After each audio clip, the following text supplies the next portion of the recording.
नमस्कार, मैं हूं आशीष चित्रांशी और आप देख रहे हैं द न्यूज लॉन्चर।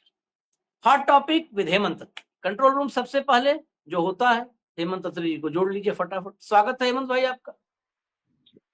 आपका तो स्वागत कर लिए, लेकिन राहुल गांधी ने भाजपा के लिए बड़ी मुश्किल पैदा कर रखी है, बड़ी मुसीबत पैदा कर रखी है।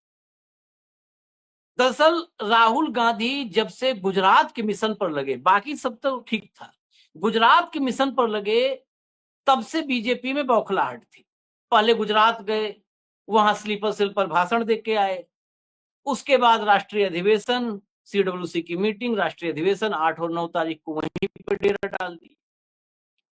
मोदी और शाह को लगा कि हो सकता है कि 2-3 बार के बाद राहुल गांधी थक जाए, फिर छोड़ दे, जाना नहीं जाएगा। एज यूजुअल जैसा होता रहा है, गुजरात कांग्रेस जैसे मैनेज करती रही है, या भी गुजरात कांग्रेस में बैठे स्लीपर सेल जैसे मैनेज करते रहे। लेकिन राहुल ने भी ठान रखा है कि अब जड़ में ही मट्ठा डालना हो, जड़ में मट्ठा डालना होगा। जब कांटा अपना रूप, कांटा बहुत, कई बार कुछ कांटे होते हैं बहुत तेज फैलते हैं, बिना खाद पानी के फैलते हैं, तो जब कांटा बहुत तेज फैलने लगे तो जड़ में मट्ठा डालना। मिशन गुजरात राहुल ने नहीं छोड़ा। जब हम आज ये चर्चा आप तक लेके आ रहे हैं तब भी गुजरात रवाना हो चुके हैं और उसी संगठन के काम पर रवाना हुए हैं राहुल गांधी। ये नहीं रुका जब राहुल, तो फिर वो अस्त्र निकला। आपने युद्ध देखे होंगे टीवी पे, सीरियल्स बड़े बड़े ना पुराने, अस्त्र निकलता है, 5-6 तीर ऐसे निकल के जाते हैं। उसमें जब सामने बहुत शक्तिशाली आदमी होता था तो तू तीर घुमा देता था, और जब तीर घूमता है तो पता है क्या होता है आपको, तो तीर घूम गया। इस बार भी तीर घूम गया है। अब बहुत हो गया बुझाने वाला काम, जो है बूझो तो जाने बहुत हो गया, अब सीधे सीधे बताते हैं। राहुल के इस सारी कवायद से परेशान होकर के मोदी ने अपना जो तीर बताया, वो तीर ईडी छोड़ दिया। एक साथ 4-5 निकले। राजस्थान प्रताप सिंह खचरियावास, उधर जो दूसरी वाली टीम है, अपना ही आदमी तो है, आम आदमी पार्टी, अपना ही आदमी पंजाब में, वो उधर प्रताप सिंह बाजवा, उधर जो है आपका बिहार में आरजेडी वाले रीतलाल, मतलब सहयोगियों को पकड़ना शुरू किया।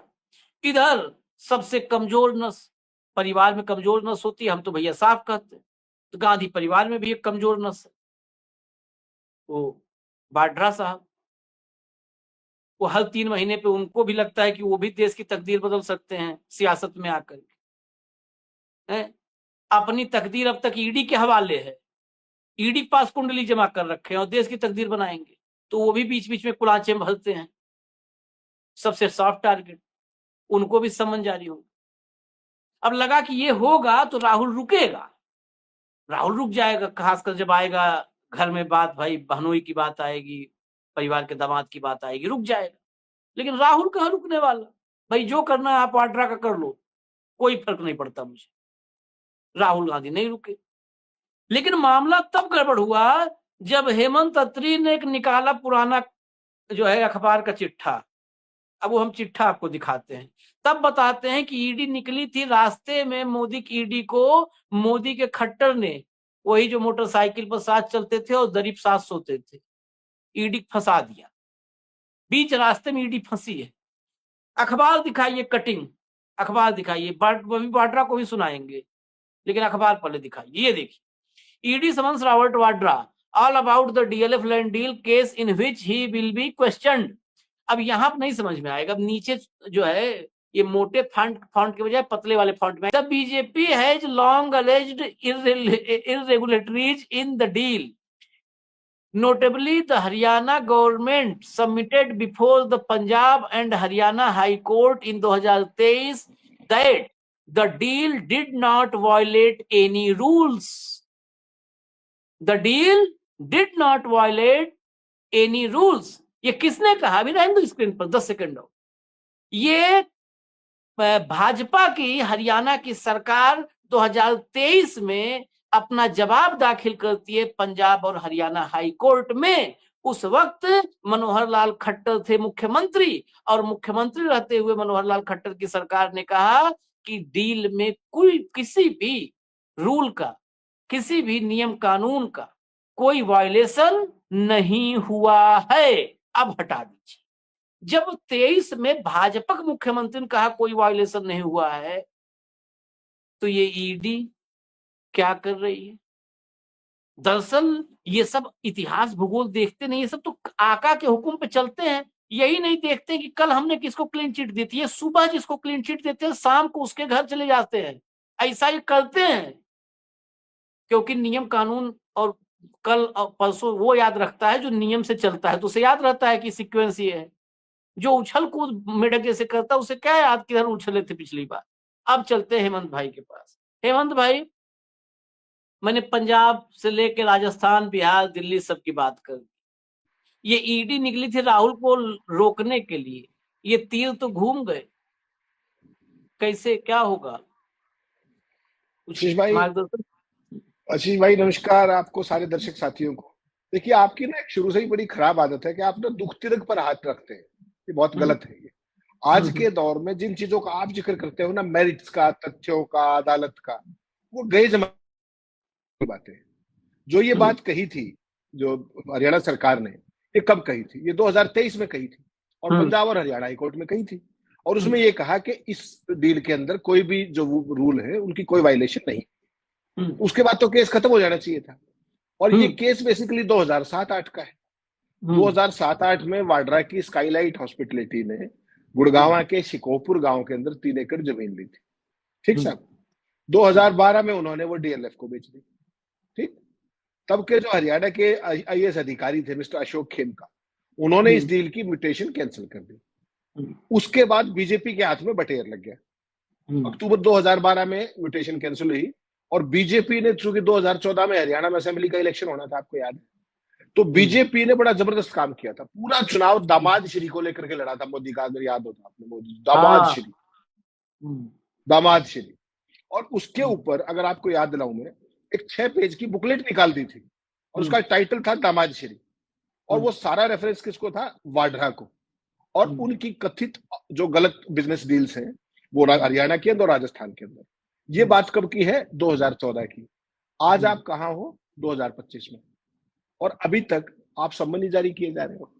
हम्म, मतलब, हम्म, और जबकि खट्टर की ही सरकार 2023 में पंजाब और हरियाणा हाईकोर्ट में कह चुकी है कि इसके अंदर कोई रूल्स वायलेट नहीं।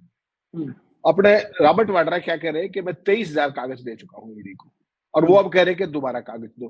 कागज देने में समय लगता है और कागज का ये है वो। मेरा आशीष भाई आपसे एक साधारण सवाल है, सारे दर्शक साथियों से।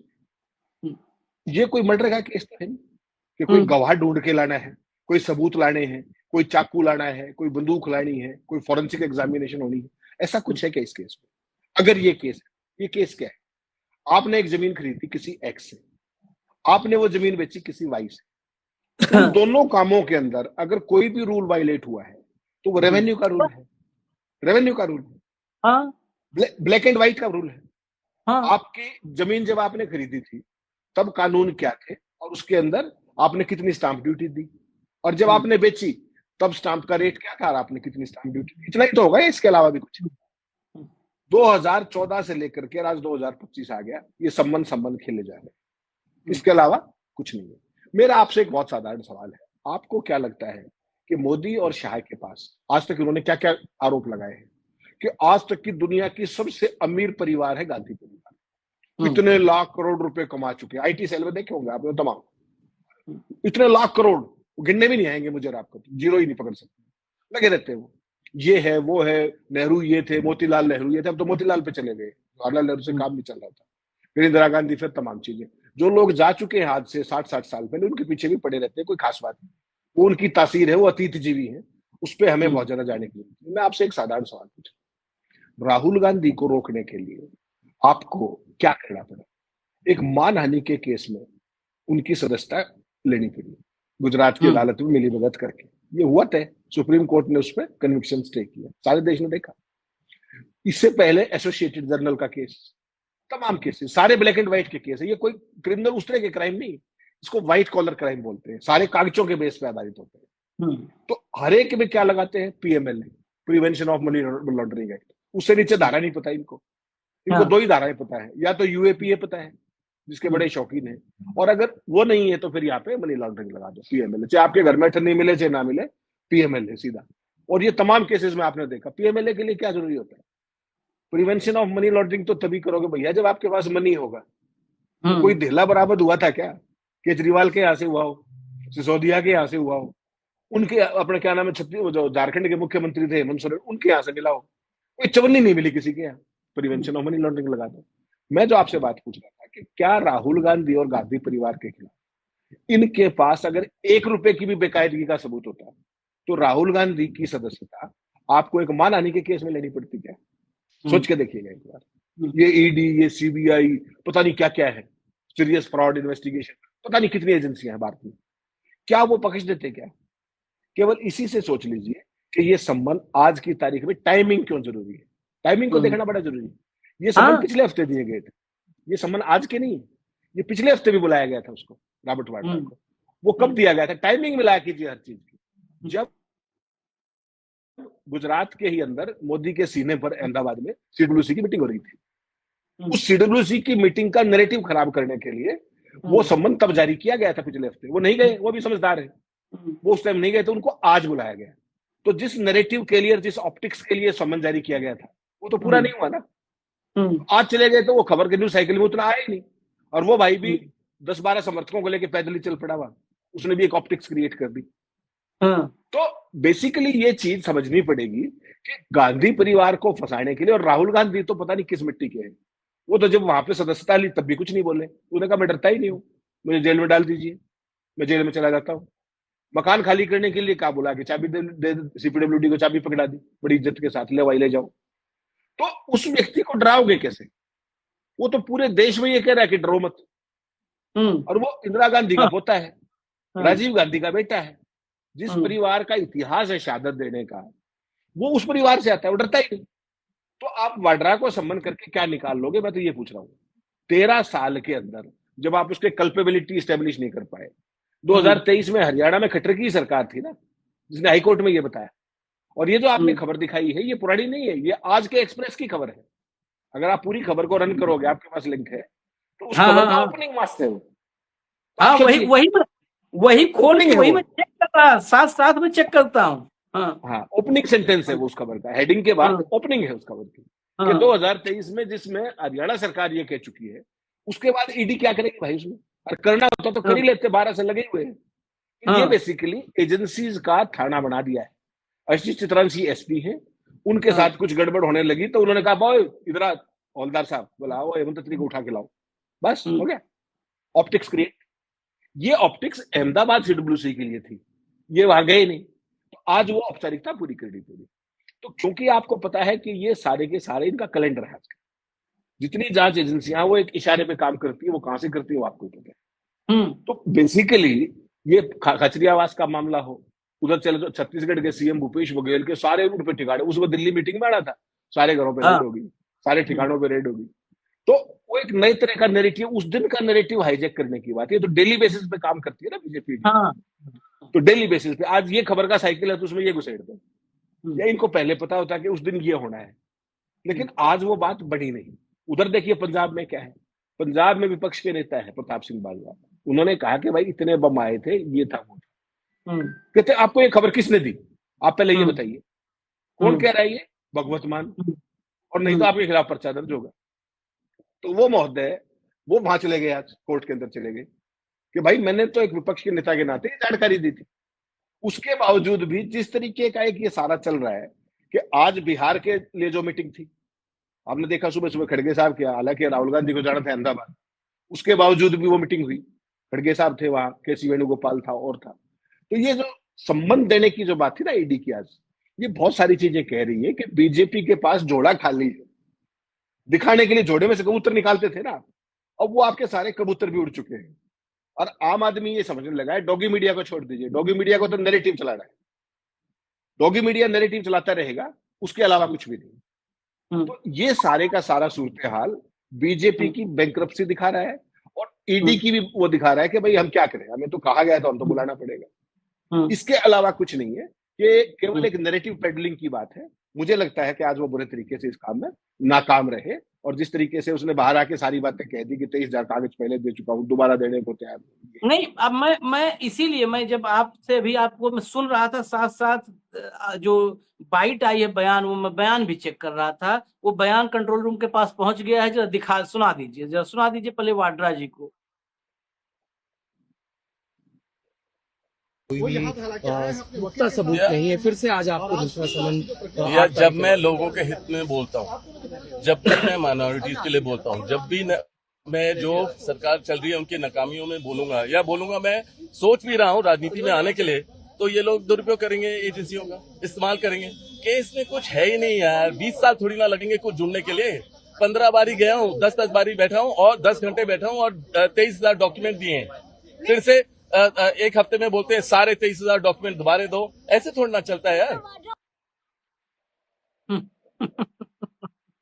चलिए, बात तो बहुत सही कही है रॉबर्ट वाड्रा है, बड़े मतलब बेबाकी से कही है, बड़े अपने अंदाज में कही है। लेकिन बस एक बात पे मुझे हंसी आ गई कि जब जब मैं राजनीति माने सोचता हूँ, माइनॉरिटीज की बात करता हूँ, मतलब इन्हीं से डर रहा है मोदी। कई बार क्या है ना, वो मुंह ढक लेता है आदमी कि जब मेरी ही वजह से तूफान आने वाला है।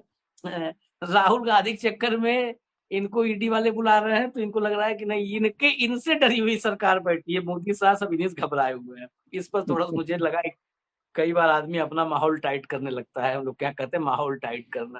खैर, माहौल टाइट करने में एक ये माहौल टाइट कर रहे हैं। राजस्थान में सब कुछ ठीक ठाक चल रहा था, वहां पर भी एक्टिव हो गए। प्रताप सिंह ये भैरव सिंह शेखावत के परिवार के हैं, उनके नाती हैं प्रताप सिंह खजरियावास, उनके घर छापेमारी हो रही है। अच्छा, प्रताप सिंह वो परिवार, भैरव सिंह जी का परिवार भाजपा में रहा, लेकिन ये जब राजस्थान यूनिवर्सिटी में थे तभी से छात्र राजनीति से ही कांग्रेस के करीब आ गए, कांग्रेस की विचारधारा में रहे प्रताप सिंह। और सबसे कांग्रेस के राजस्थान में जो सबसे फायर ब्रांड नेता हैं, उसमें से एक है प्रताप सिंह खचरियावास। इनको टारगेट पे लिया। बाजवा वाला आपने बताया ही बताया। अब सहयोगियों पर भी, रीतलाल यादव हैं राजद के, वहां पर पहुंच गई है ईडी।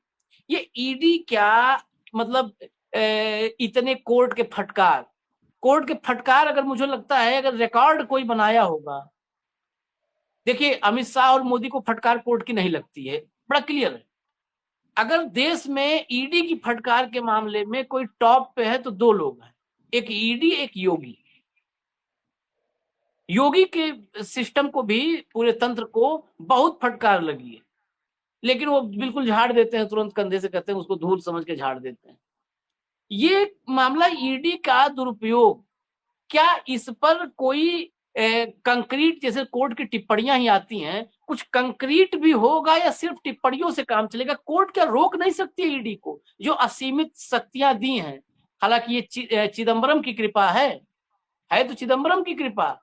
ये अपना बोया ही काट रही है कांग्रेस, ये भी बताएं, ज्यादा कांग्रेसी खुश ना होंगे, हमारे से ऐसा मौका कम मिलता है, लेकिन ये वो अपने बोया काट रहे हैं। लेकिन क्या कोर्ट के पास, सुप्रीम कोर्ट के पास कोई ऐसा रास्ता नहीं है कि इनको रोक दें कि अब बहुत हो गया भाई, ड्रामा बंद करो?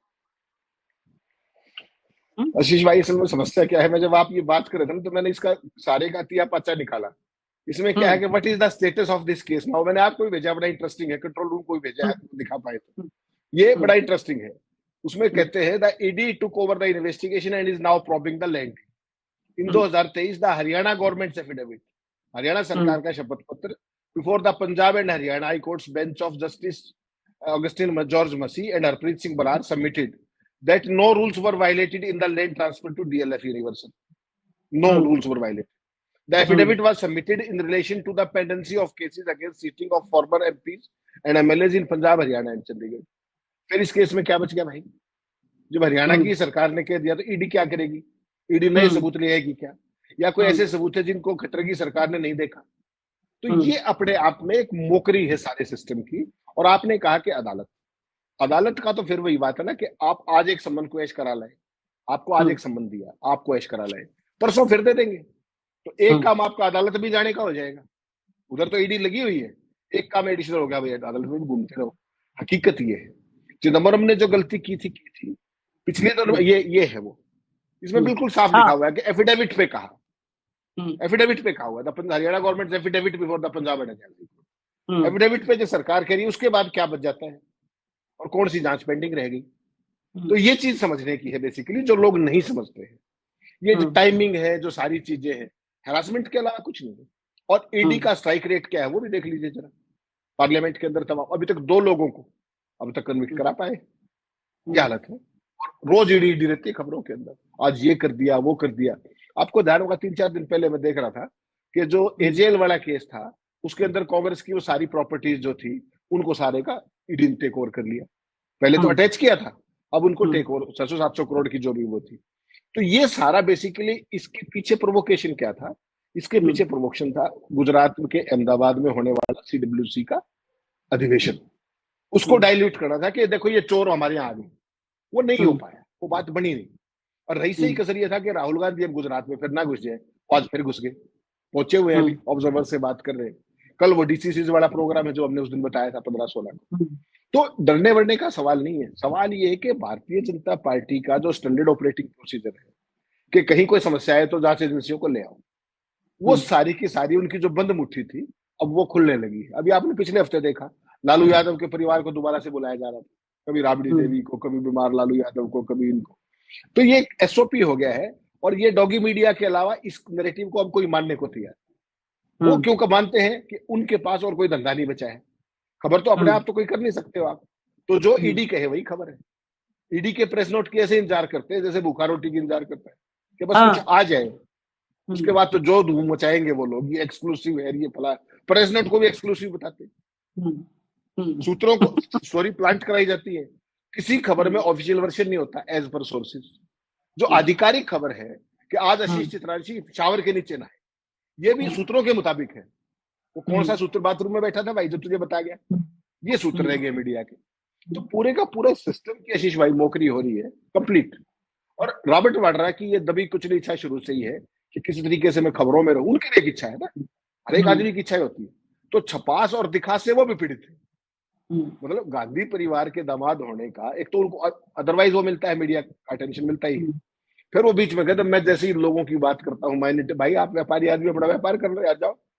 मैं जब चुनाव लड़ने की बात करता हूँ, मैं इतना गलतफहमी उनको भी बहुत है, लेकिन चलो चलो एक दिन का नैरेटिव तो उन्होंने ले लिया ना, अभी तो मैं बात कर रहे हैं, इसलिए कर रहे हैं भाई बात। और डॉगी मीडिया शाम को क्या चलाएगा, you and me can not expect. ये हो गया वो हो गया, ये जो खट्टर के एफिडेविट से आपने बात शुरू की, इसकी कोई चर्चा नहीं करेगा। हाँ, अक्टूबर 2023 में एफिडेविट भी दिया था।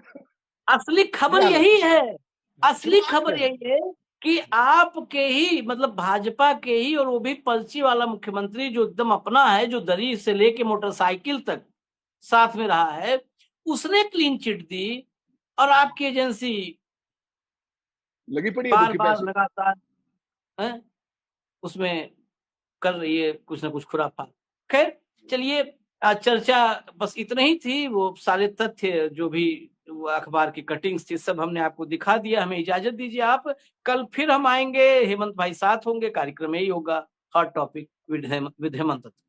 इजाजत दीजिए, न्यूज लॉन्चर आप देखते रहिए, नमस्कार।